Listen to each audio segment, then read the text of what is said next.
What is up, everybody? So it actually hasn't been that long since I've done a video.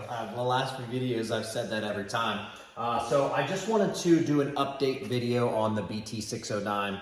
Kind of let you guys know where I'm at with it, my thoughts on it still. I do still have it. I do still use it. I don't use it as regularly as I thought I was going to. And I'll get into that as the video progresses.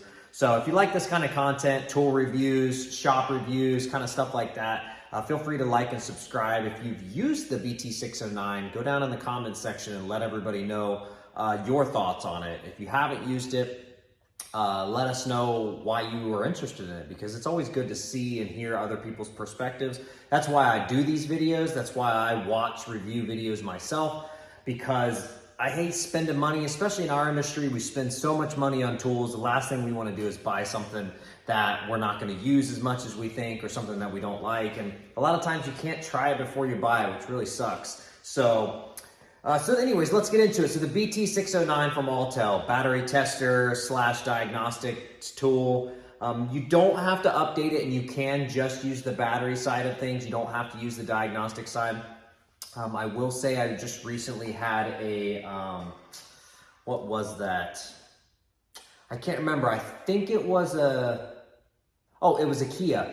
I was working on a Kia, and I have the Apollo D9 from Snap-on. I have the Veris Edge from Snap-on, and then I have this currently right now. I had an IM608. I sold it to a good buddy who is way more advanced in diagnostics than I am, and he's doing programming and EEPROM and all of that stuff, as well as a lot of like mobile. He's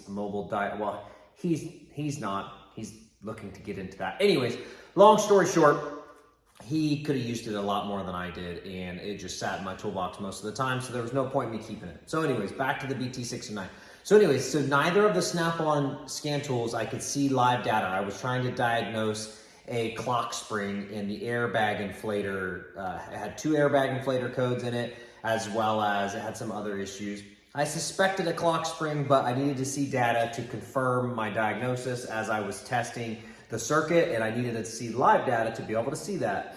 So anyways, long story short, neither of the Snap-on scan tools would show me live data. This actually would. So that was super cool to see. I got into the diagnosis side of it, and I was able to see the data that I needed to see, which was really awesome. So the pros. The pros are that obviously it does battery testing, it does starting system testing and alternator testing, charging system. I don't know how much faith I put into the starting and charging system testing. I'd rather use a picoscope or something to check amperage pull and check my AC ripple on a lab scope, and obviously do other testing. So I don't use those very often, but the battery testing side of it does work really well. So I am pretty happy with that. Also, the pro is it has the diagnostics, which is really cool. And it's not that crazy expensive to update compared to other scan tools. And as far as like your Autel IM608s, like $1,000 a year. Your Ultra, your 919, your 909s, I think are $1,000 or more as well. My Snap-ons are close, a little over $1,000 a year to keep updated. So it is nice that you don't have to pay as much to keep the diagnostic side updated, and it also updates the battery side as well. But you can still use the battery testing without updating. So those are the pros. It also has like quick. I'll give you guys the view. It also has quick checks as well. So you can go into, I believe it's service. Yeah, and then you can go in and do quick resets and stuff like that, which is really nice. So I just recently did a electronic parking brake for a Mazda, and I was able to just go into service, hook up to the vehicle, go into service, electronic parking brake, and it walked me through. That one didn't actually have control from the module. You actually just did it manually yourself. So that was cool. Made it quick. I didn't have to go through the whole hoopla of connecting everything, going through the car automatically reading. So that was nice. The cons.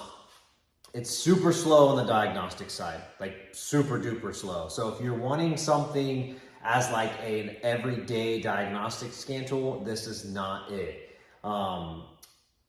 It is affordable. So, I mean, I guess if you you want the battery tester and the diagnostic, I would say yes, that's fine.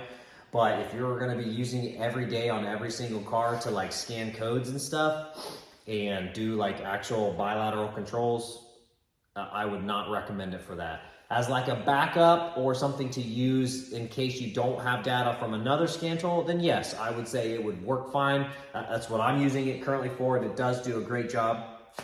So there's that. The other con I will say is the printing. Because there's no built-in printer, you have to connect to the Wi-Fi, and then they have this like stupid connection thing. I'm not sure why Autel, like some of these companies always mind boggle me as far as they're so smart in creating stuff like this, and then when it comes to something as simple as printing, why they don't just have a Wi-Fi feature built directly from the tool to connect to my Wi-Fi printer, which is right over here, and I could literally just print directly to it. I can't wrap my mind around that. It doesn't make any sense, but they don't. So you have to email it to yourself, and then you have to print it, and that can be a pain. So the goal was, when I originally bought this, was to battery test every single car, print off the battery test, give it to the customer, so that way every time they have a battery test, so we can keep an eye on the health and life of the battery. Obviously it's good for the shop as well, so you're testing every battery. You can make sure that you're getting those sales as well, and the customers are happy if you catch it beforehand versus them have a battery die on them randomly, and then they got to get it. You got to jump start it and then bring it to you and go through the whole deal. If you can catch it beforehand, that's huge. So anyways, but because of the printing aspect, it is such a pain for me to try to email that report to myself, then print it off, or attach it to the customer's service history. It's not convenient whatsoever. So that's been my struggle with it. So I think my plan is I'm going to buy the BT608, not the 609, and it has a built-in printer. And I'll still keep this, honestly, just like I said, for the diagnostic side. I may not keep it forever because I've been looking at the 919 and the Ultra as far as just having a separate scanner aside from my Snap-on scanners. Unfortunately, in our business, if you've been in it long enough, you'll know that you can't just get away with one scan tool.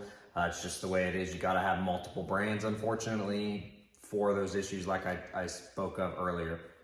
So aside from that, I will say, like, it's nice because it's Bluetooth, so it has the Bluetooth dongle. These are cool too because they have the light in them, which does help. It may seem silly, but that actually does help.